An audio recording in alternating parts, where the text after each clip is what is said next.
Ay, bagong balita. Mainit-init pa. At ito yon. Ang sabi ni Meow Meow, may bago na namang tulay sa Ilocos ang bumagsak.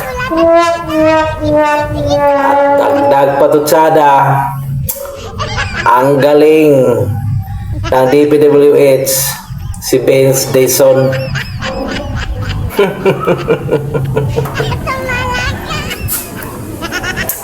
Oo nga naman.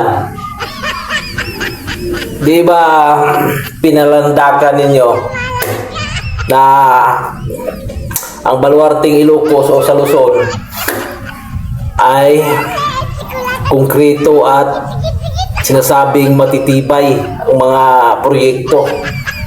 Bilyon-bilyon ang gasto o budget diyan sa mismo yung baluarte. Pero bakit ano nangyayari?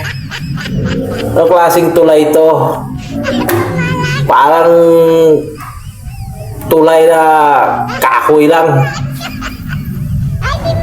Ganyan ba yung tulay na sinasabi nilang first class or substandard lang? Kahit naman substandard, hindi matatawag na substandard to. Parang tulay lang ng ano lang na tulay, parang klase tulay, border bridge. Ayaw, di ma.